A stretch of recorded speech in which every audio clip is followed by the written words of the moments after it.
Let's talk Bilal Coulibaly. All right. Coulibaly is one of the most interesting draft prospects I've evaluated in at least the last 5 years. He is coming off of his best game of the season, and he's had a few of these now. It's like once every other game now, it feels like he's like one-upping himself and having his best game of the season. He's playing against Asvel, who is one of the best teams in Europe, essentially. He had 16 points, 4 assists, 2 steals, if I remember correctly, in this game against Asvel. And the thing about what he is doing is that the thing that stood out most to me about his game was that he did most of it in that game in half-court settings. Mm-hmm. He ran a couple of ball screens. He threw a live dribble, like, almost like 20-foot pocket pass, essentially, to like a cutter at the baseline. It's not really a pocket pass. It's sort of a pocket pass. He drove from the top of the key twice. Like he rejected a ball screen one time and drove from the top of the key to score. He attacked a closeout one time. It's the driving in the half court stuff that I think stands out most to me in terms of the very impressive nature of his game that we hadn't seen before with Metropolitans. If you actually go through, so again, I've done the draft guide deep dive on Coulibaly at this point.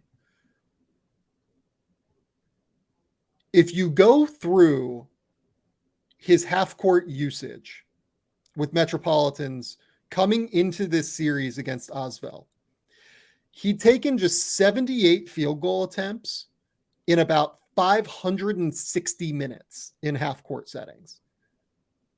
That's like 5.1 per 36 minutes. That's essentially like Isaac Okoro level with the Cavs production. Like Isaac Okoro, I think averaged 5.6 or 5.8 half-court field goal attempts per game this season with Cleveland. I think PJ Tucker was at like 4.2 or so, if I remember correctly when I did that math. That's the kind of usage that we've been talking about with Coulibaly in the half court up until this point. If you go and you look at some of his youth tape, which I believe you did, right? I did. Told you that there's some interesting stuff there. Yep. He lives in the paint. Like he is an awesome driver there. Doesn't have like a lot of like craft or anything like that, but is so athletic and is so long and has such, long strides and a first step and like real body control and balance that he just lives there at that level and can actually showcase some real ability to handle the ball. There's also a game on what I believe was referred to as the Axis Tour, or maybe the Axe Tour. I can't remember what it was, where they played Bronny James and a team of like California kids or whatever. I think they were called like California Club. And Coulibaly dropped 25 points in that game as well and was like very good. So when he's playing against guys that are his age, you can see some of the like vision for what he can be long-term. Why I've been a bit slower to react on him is because like he's one of those classic players that for his Metropolitans time, at least, you can make a 4-minute highlight video of him and he looks like he should go 5th in the draft, like undeniably. Yep.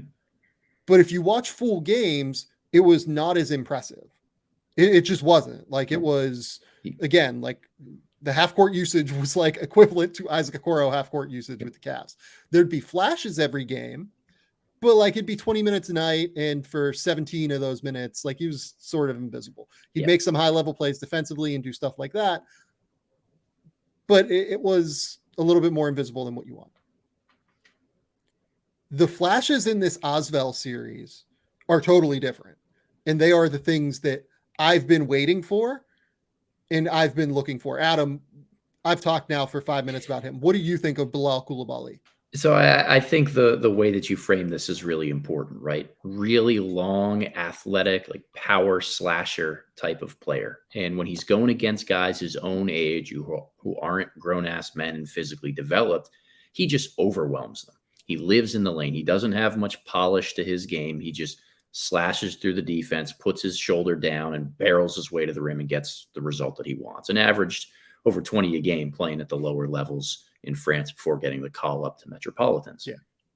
It's so hard to know the context of, is this just a kid who is playing with the adults now and has to give up everything in his role and doesn't really know how to fit in yet, so he barely takes any shots, and he's not going to be the best ball handler, so he's not getting that role on a good team? Or is he just not really capable of doing that stuff against bigger, faster, stronger guys, better athletes? And as time has gone on and we're getting into the playoffs, we're starting to see that it's a little bit more the former, that he's still capable of doing all of these things, that there is a little bit of a secondary playmaker, like downhill slasher. Hey, I don't care if you go underneath the screen because I can't shoot. I'm still going to get a paint touch out of this anyway. He has that to him in ways that he wasn't consistently showing. I still have concerns.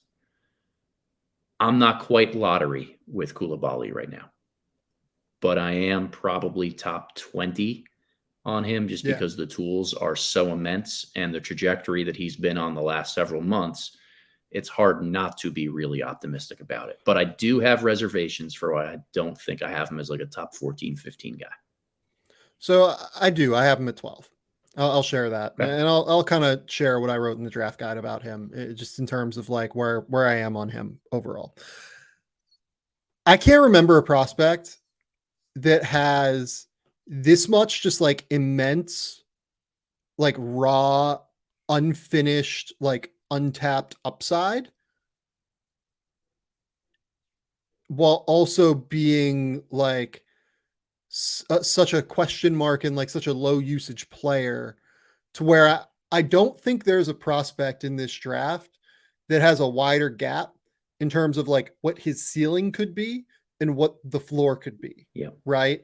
Yep. Like the ceiling is that the shooting is like completely real, which by the way, like in Espoirs, he shot 32% from three. Espoirs is the under 21 French league. He shot 32% from three. Some of those on pull ups, you know, the shot overall was a little bit, the shot volume and degree of difficulty was a little bit harder there. So you wouldn't expect it to be as high as it is for Metropolitans. He's currently shooting 38% for Metropolitans on 1.3 attempts per game. Shooting 61% from the line, shot 76% from the line with the Spars. I actually believe that he can shoot free throws. I'm not real worried about that. I think there is like real touch here, is what I'm saying. And on top of that, you have this incredible frame: 6'6", 6'7", 7'2" wingspan, yoked, like twitchy as hell, all sorts of body control, balance. Like this is a way different deal than like Sekou Doumbouya. Like Sekou was like 6'7", had like a 6'10" wingspan, was kind of interesting, could do a few things, was not as good, right? Just wasn't as interesting as what Bilal is. Sekou went like 15 or whatever because he was like a man of mystery and teams were intrigued and all of that stuff.